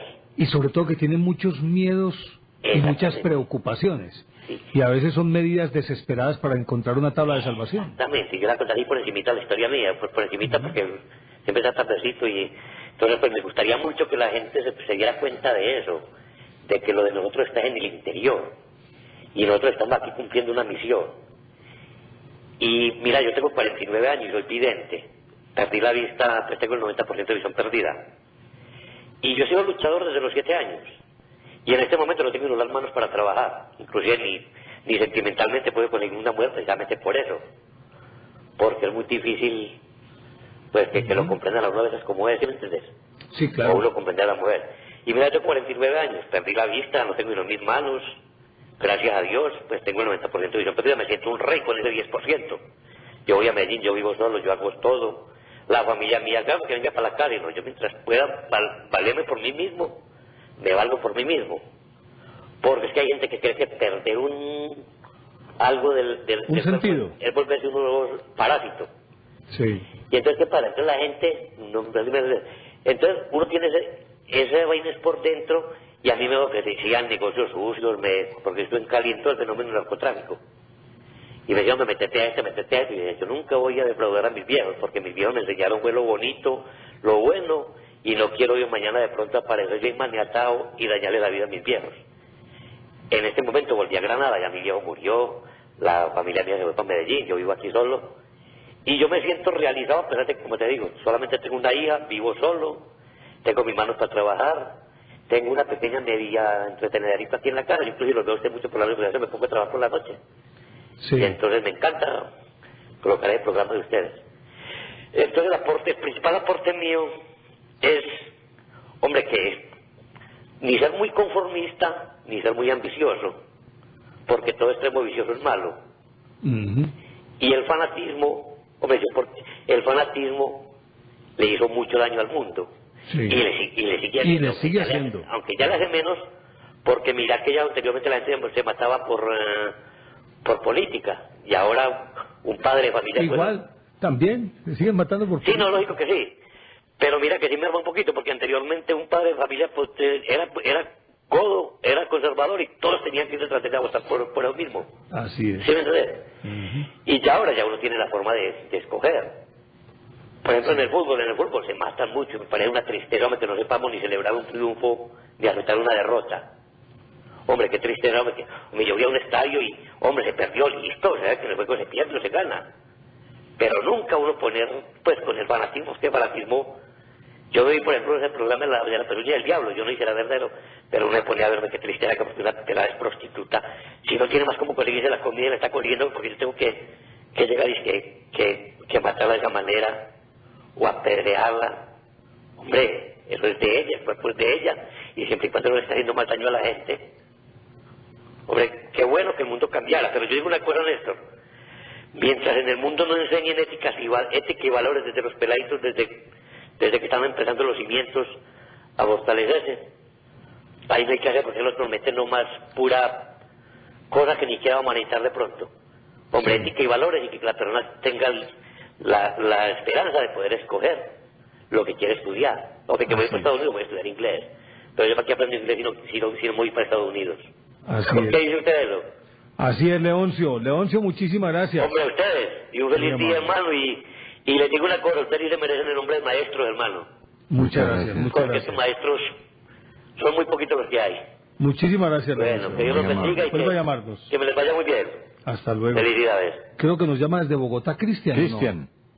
Cristian. Aló, Cristian. ¿Cómo me les va? Desde Bogotá, ¿cierto? Sí, señor, ¿cómo me les ha ido? Muy bien, disculpe que lo hayamos hecho esperar. No, señor, no hay problema. Es muy valioso el aporte que hagan todos los oyentes. Bienvenido. Vale la pena la espera. Bueno, para empezar, les voy a dar una frase que se le cita a Ron Hubbard, el creador de la cienciología. Él dice, me gustaría comenzar una religión, ahí es donde está el dinero. Vaya, vaya. Empiece por ahí. Que cada uno saque sus conclusiones. Sí, señor. Otro aspecto en el que quería hacer un aporte es respecto a lo que hablaban del satanismo, pero el satanismo manejado en el siglo XX por Anton Sandor Lavey y por Aleister Crowley desde el punto de vista más filosófico, en el que se basaba más desde el punto de vista del individuo, de la libertad y bueno, habla más que todos esos dos fundamentos, el individuo como tal y la libertad del individuo, de tomar el camino que él eligiera. Pero entonces tuvo sus opositores dentro del satanismo que maneja más desde el punto de vista del rito, del ocultismo, de los ritos paganos. Sí. Que hay varias bifurcaciones en ese aspecto. Y otro aspecto que quería tratar, al principio Néstor hablaba de que el fanatismo se ha observado más que todo en el deporte, en la religión y en la política. Y últimamente yo lo he visto en lo que se llaman ahora las tribus urbanas. Sí. Así es. Y para no ir más lejos, en la música. Fíjese lo de Cali, por ejemplo. Exacto, para no ir más lejos en la música, y yo soy testigo de eso, porque digamos, ahí no se puede ver el muchacho o el grupo de jóvenes que escuchan rap o hip hop y llega alguien que escucha metal o que escucha rock o que escucha reggae y ya eso es un fanatismo porque está la agresión o verbal o se llega hasta el extremo de la agresión física, que es intolerable. Yo creo que es algo que se está viendo en los últimos tiempos, ya, o sea, no solo se ve en el deporte, en la religión y la política, sino en el simple hecho del gusto por un gusto musical, un gusto literario, un gusto lo que sea. Y que es prestado además, porque eso no es ni propio. Exacto, y que es momentáneo. Porque muy usted porque muchas digamos, veces es moda, ¿no? Exacto, es moda. Usted ni sabe por qué está ahí. Por el amigo, por compinches, porque es lo que es la moda, porque el duro del barrio está ahí, entonces yo me meto ahí. Y pues es bastante, va a sonar fuerte, estúpido, por un gusto, ser tan radical. Y yo he sido testigo, digamos, uno lo ven con su pinta normal y entonces lo agreden, digamos, está el grupo de los punks o de los skinhead y no se pueden ver y no pueden ver al metalero, y es algo que uno no sabe. Pues mire lo que está ocurriendo con los emo. Exacto. Que los están agrediendo, que ellos son... Tengo entendido que la moda o la tendencia de ellos es ser depresivos, con tendencias suicidas y toda esa carreta. Y lo que yo he visto es que no sé si por voluntad propia se ofrecen de chivos expiatorios o los otros los han cogido de chivos expiatorios y mire cómo los agreden. Sí, no, se ha visto últimamente, es una intolerancia, una grave intolerancia que pues yo he sido testigo y que muchas veces está manejada por el estereotipo de la gente. Así es. Porque el peor prejuicio que hay de la sociedad son los estereotipos. Claro, encasillar a una persona claro. en lo que quiere la sociedad, y si no está en lo que quiere la sociedad o lo que quiere tal grupo social, lo que decían ustedes, o está conmigo o está en contra mía. Sí, así es. Y no hay nada más peligroso que los estereotipos, ya sea para imitarlos o para atacarlos. Y creo que eso ha sido uno de los pilares a través de la humanidad para el fanatismo de cualquier tipo, el estereotipo. Así es. O esto es bueno o esto es malo, pero no hay término medio. Exactamente. Ese era mi aporte para esta noche. Cristian, muchísimas gracias. Que estén muy bien, muchísimas gracias. Hasta luego. Muy sensato su aporte, Cristian, muy amable. Vamos a Cartagena. Sí, señor. Don Carlos Campos. Don Carlos. Don Néstor Armando, don Juan Manuel, ¿cómo le va? Buenos días. Mucho gusto. Buenos días, recibí su libro. Bueno, eso. Muchísimas gracias. Muy bien. Muchísimas gracias. Bueno, y está el pelo para el tema de hoy. Sí, señor. Ustedes acaban de decir algo muy importante, de que todo está dentro de nosotros. Así de sencillo. Dicen por ahí que cuando iban a dar se reunieron los sabios del mundo para ver dónde ponían la sabiduría y todo lo importante del hombre. Entonces uno dijo, no, pues será llevarlos a la luna. Entonces los otros dijeron, no, pues es que el hombre con el tiempo va a llegar al hombre, lo descubre. Hay que buscar un sitio donde el hombre no vaya a llegar nunca. Entonces el otro dijo, no, pues pongámoslo en el fondo del mar. Eso, por allá no va a llegar el hombre. Entonces otro dijo, no, pero eso dentro de 1000 años por allá desafían la presión y toda esa cosa, ya llega y lo descubre. Después de tanto mirar a dónde sería el fondo de la tierra, que bueno, que tal parte, entonces el más viejito dijo, vamos a ponerlo donde el hombre jamás va a buscarlo. Yo sí, ¿dónde es ese sitio? Dijo, dentro de él mismo. Y ahí lo dejaron. Y ahí lo encartaron. Está dentro de nosotros mismos.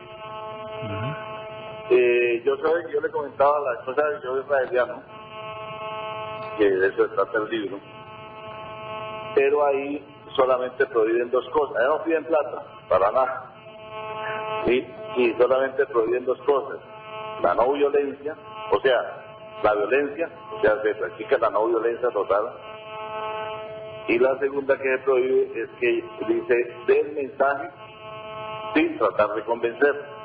O sea, yo jamás puedo tratar de convencer a otro porque eso me cuesta la salida. Y somos muy poquitos en el mundo, ¿no? En Colombia apenas somos escasamente 200, y en el mundo somos 75.000, por eso ahí más o menos. Entonces, por eso, pues si no, usted no va a encontrar a un realidad diciéndole a usted, oiga, que venga, que es que yo tengo la verdad, que es que mire, que está, no. Simplemente le entregan su libro y usted mira a ver qué hace con eso. Si le interesa, si usted, entonces busca. Eso es así de sencillo. Aquí no... Y hay libertad total para todos. Si no hay... No se prohíbe nada. Pero no se prohíbe nada. Total libertad. Pero yo perdón, don Carlos. Yo sigo inquieto. Perdón, don Carlos. Raeliano, el profeta es Rael, ¿cierto? ¿O qué es Rael? Rael es el personaje a quien le entregaron el mensaje. Ajá. El 13 de diciembre del 73. Ajá. Sí. De Rael. Yo sigo intrigado. Un corredor de autos. Ajá. Yo sigo intrigado en dónde guardan la plata, hombre. Es que ya no se necesita la plata. Bueno. No, hay total libertad. No, está bien, ya con eso, Oiga, quedo contento, hombre. De acuerdo con lo allá que... es total libertad, por lo menos si usted va allá, tiene total libertad de... Por lo menos, oiga, por lo que usted demuestra, se ve que se mantienen de muy buen humor. No. Y eso sí me gusta a mí. Es que ¿qué vale usted por ese mal humor? No, es que eso es muy bueno, porque es que hay gente que es dramática, es patética. Le llega a uno a decir el mundo se va a acabar, nos llevó el demonio, se le acaba que se va muriendo. Oiga, entre otras cosas, recuerdo que hace unos 2 o 3 años se habló de cómo ya los raelianos habían clonado a un ser humano. ¿Es cierto? Correcto, hace ya mucho tiempo lo clonaron. Ya hace como unos 8 o 9 años. Ese es Rael, ¿cierto? Ese es Rael. Vea usted. Exactamente. ¿Ya murió o no? Se ve muy apacible. ¿Cómo? Se nota como muy apacible. Sí, un personaje tipo así muy... Pero él continúa vivo o ya murió? No, él vive en el Canadá. Creo que a raíz de la cuestión de la clonación, él es francés y allá inició la cuestión esa, pero ya lo sacaron, luego fue para Bahamas y ahora vive en Estados Unidos, entre Estados Unidos y Canadá. De hecho, los seminarios más grandes se hacen por lo menos se hacen ahorita en junio en Texas y en el Canadá. Bueno, seminarios de 800, 900 personas. Bueno, pero no nos terminó la historia de la clonación humana. Sí, eso ya se clonó, lo que pasa es que eso es ilegal. Entonces, el Vaticano pues está en contra de todas estas cosas, ¿no? El problema de la bioética. ¿Que problema qué? Bioética.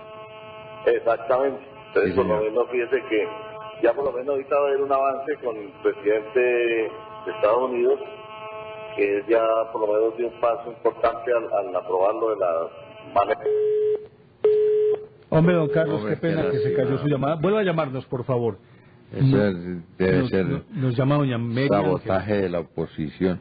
Doña Mary, Ángel. Doña Mary, Buenos días. desde Buga, bienvenida a la capital Sí, espiritual de América. La capital espiritual de América, Buga, en el Valle del Cauca, en este hermoso Valle del Cauca. Acá los estoy viendo al lado de don Juan Manuel, pues tienen ahí pues la forma de tomarse en el cafecito, pues. Claro, claro, El claro. termo. Quiero saludar al señor Carlos, al señor Carlitos, que usted le dice, un gran apoyo para usted Uf. con las imágenes. Es un ángel de la guarda. Sí, que lo felicito. Sí. Pues sí, pues yo quiero comentarles, es un caso pues que me sucedió el año anterior en la parroquia de Santa Bárbara. Eso Sí. sucedió estando yo ahí. Resulta que allá ahora últimamente también, o yo no sé, yo no había oído por lo menos, que una secta que está organizando algo así sobre que la cruz es un elemento maldito, ¿eh? Y que porque ahí fue donde crucificaron pues a Jesucristo, ¿no? Y entonces al principio, antes de que crucificaran a Jesús, claro que era un signo oprobioso, pero ya después no. Claro, se volvió muy importante. Claro. Y ese día, o sea, el día de la Santa Ceniza, que fue en el año anterior, no en este, eso llegó pues una cantidad de gente ahí al atrio de la iglesia repartiendo volantes y filmando, bueno, y haciendo pues una campaña, y inclusive entró una morena, ella allá al centro religioso, y llegó hasta donde estaban las monjitas y todo, pues colocando la ceniza, y la gente que estaba sentada esperando allí, repartiendo volantes y todo eso. Y yo en un acto pues como yo tengo de ratos cuando veo que una cosa que no me gusta, yo reacciono. Entonces yo cogí a la señora esa del brazo y la saqué hasta afuera y le dije: atrevida, no venga usted a meterse acá. Respete la voluntad de las personas, las creencias de las personas. Nosotros nunca llegamos a ir por allá donde ustedes están a ir a atropellar, que no estamos de acuerdo con usted. Eso pasó fue el año anterior. Y eso, yo no sé esa secta si será nueva, yo oí decir que aquí en Búgara que la está organizando, que es un profesor de un colegio pues muy importante, no sé. Mire, doña Mary, es que la cruz era el instrumento de ejecución que destinaban los romanos para los delincuentes que no eran romanos. Claro. Un romano no podía ser colgado en la cruz. Claro. Y los primeros cristianos tenían como símbolo era el pez. El pez, sí, claro. El pez. Acuerde que Jesús es pescador de hombres, sus apóstoles todos son pescadores. Además se podía pintar muy fácil en la Sí. arena para reconocerse. Para Claro, reconocerse. sí, para poderse enviar mensajes. Una curva la hacía uno y la otra curva la hacía el otro. Eso es. Y, pero solamente la cruz se estableció como símbolo oficial del cristianismo después de que Constantino se enfrentó al cónsul Magencio sí. en el puente Milvio en el año 412. 412. ¿Seguro? Sí, en el puente Milvio.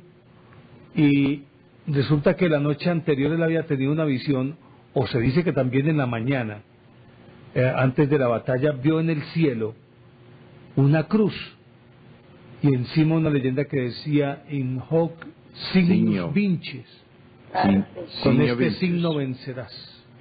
Claro Y ahí que yo se- les digo una cosa, ustedes sí son pues unos catedráticos, porque yo de eso sí soy como poco, es muy poquitico lo que puedo aportar. Yo puedo que Claro, mire, esa es la batalla de Mira, ahí está el signo en el Constantino, cielo. ¿verdad? Mira el signo en el cielo. Sí, señor, para que vean lo que hace don Carlos. Qué maravilla. Y muy bonito Acucioso se el ve, es muy bonito. Vean, entonces, para despedirme, pues acá los amigos los mandan a saludar, don Harold, don Rafael, todo, y bueno, tanta gente tan querida de acá que siempre los recuerda, sí, y que de una u otra forma pues acuden como a mí para que yo en la oportunidad que tenga de hablar con ustedes, pues les transmita los sentimientos de ellos. Para todos ellos también nuestra gratitud, doña. Hombre, a John Harold, a don Rafael, a todos, muchísimas gracias. Bueno, hasta luego pues. Gracias, doña Mary. Yo me equivoqué, busqué el dato aquí. Fue en el 312, sí señor, fue en el 312, Eso no en sí. el 412, no. Sí, mijo, 312. Lo voy a leer. El origen de la cruz como símbolo de la fe cristiana se remonta a un hecho biográfico del emperador romano Constantino II el Grande. Según cuenta su biógrafo Eusebio Pánfilo, cuando Constantino se dirigía hacia Magencio en el año 312, hacia el puente Milvio, donde habría de disputarse una importante batalla, la conocida como la del puente Milvio, apareció ante sí una gran cruz rodeada por la frase in hoc signo vinces, con este signo vencerás. Impresionado, Constantino mandó que a partir de entonces figurasen los estandartes o lábaros de sus tropas, una cruz cristiana orlada con tal inscripción.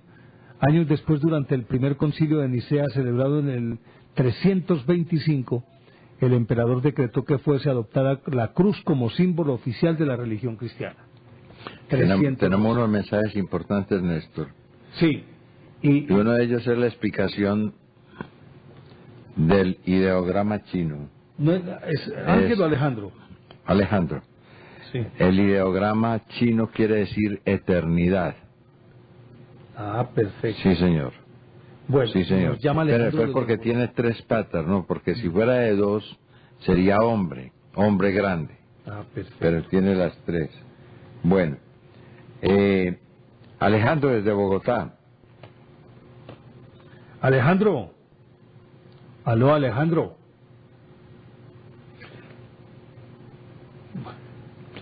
Maestros, un saludo en esta noche de lluvia que nos hace muy felices porque la tierra lo está necesitando.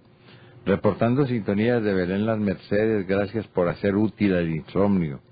Atentamente, Elkin David Ruiz, hombre, muchas gracias, Elkin. Tenemos también un mensaje de Popayán, de María Daisy Martínez y de Juan Pablo Vives. Muchas gracias por su mensaje. Nos preguntan siempre por el tema con el que abrimos el programa, que es Menina Moca. Moza. Se escribe, te digo cómo se escribe. Sí. Menina Moca, o sea... Con C cedilla. En portugués es Menina Moza. Moza, sí, sí. O sea, niña, ¿qué? O adolescente, o garota, pues muchacha joven. Pequeña joven, sí. Algo así. Sí. Se llama... ¿Cómo?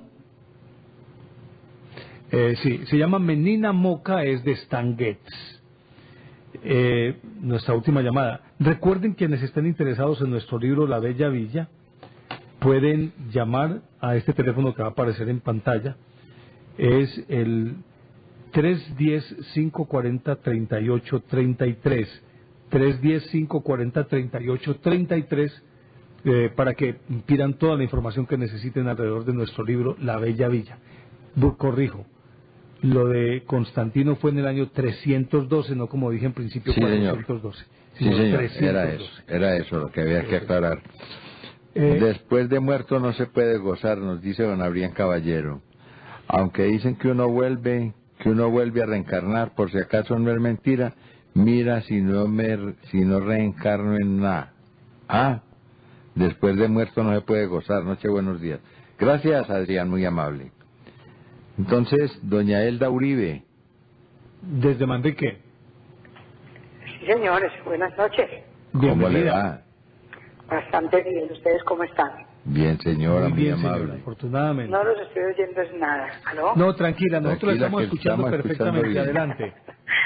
Vea, muchas gracias. El tema pues me parece de extrema actualidad. Mi concepto es que este sectarismo, esta cosa, esta manera, es una total alienación, no dice la esclavitud de la era moderna. Para mí es una forma de esclavitud. La gente pierde totalmente la voluntad y se deja arrastrar. Es una tristeza porque es precisamente la vaciedad del espíritu lo que ustedes dicen y han dicho muchas veces.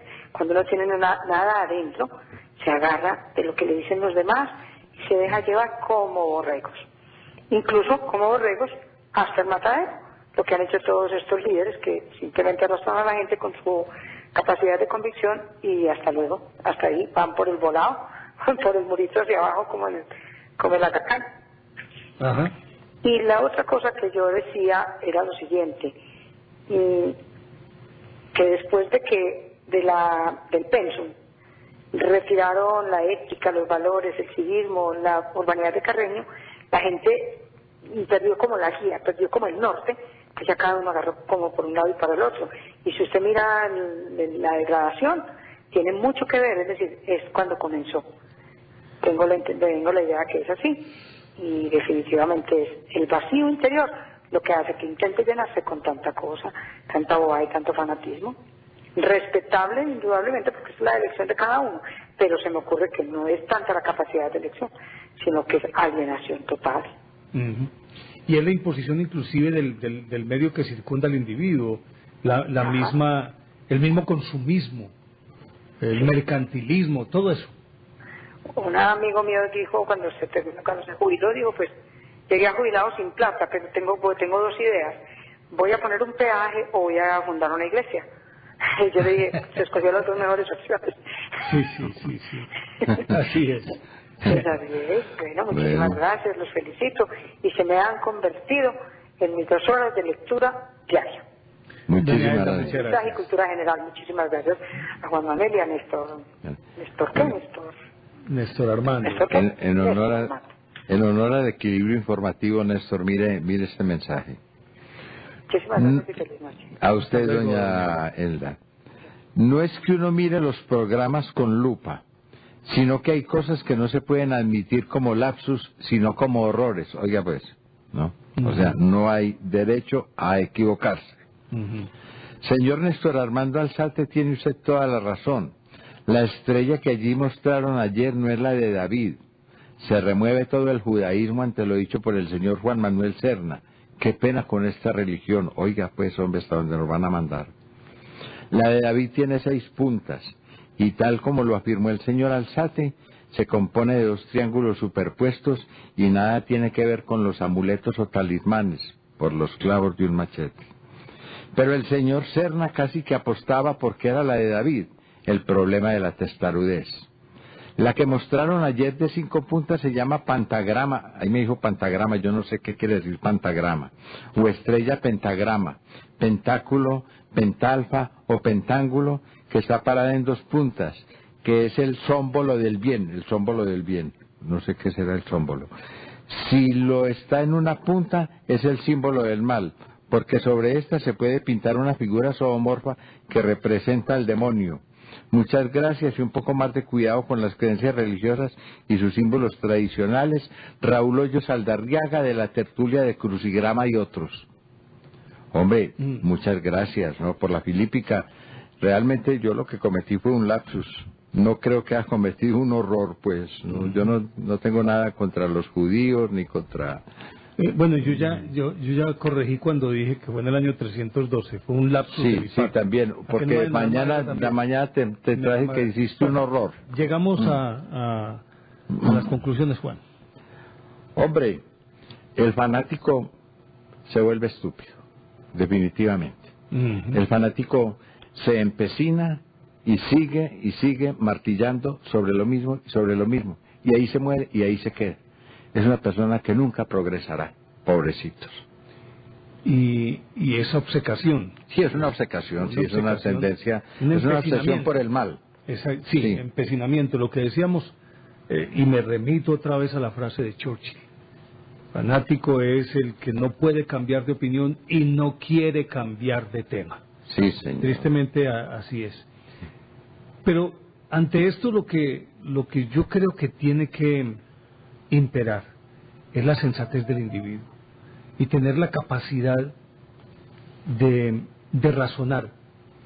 Y para que esto funcione, Juan, el primer fundamento de la verdad, para conocer la verdad, para lograr la verdad, llegar a la verdad, se tiene que partir de la duda. Yo creo que todo tiene que ponerse en duda para empezar a buscar el camino correcto. Cuando se entrega la voluntad y no hay lugar a la duda, cuando no hay raciocinio, cuando no hay discernimiento, entonces sucede que un conglomerado es manipulado por un solo individuo hasta llevarlo inclusive a hechos como el suicidio de lo que ocurrió en Guyana. No, y el que afirma es cátedra, que no se equivoca, pues es un estúpido, definitivamente. Así es. Yo humildemente reconozco que cada rato me equivoco, No, en todo momento. Es que la búsqueda de la verdad se inicia con la error de ensayo. equivocación. Claro. Llegamos al final de nuestro programa. A ustedes, amables televidentes, muchísimas gracias por su compañía. No se vayan porque ya viene el noticiero de la Deutsche Welle. Muy agradecidos con su participación y su sintonía. Y gracias por hacer de Teleantioquia el canal público más visto en Colombia. Por ahora, muchísimas gracias. Que descansen y nos encontramos esta noche. Y hay que seguir sintiendo pasión por lo nuestro. Buenos días.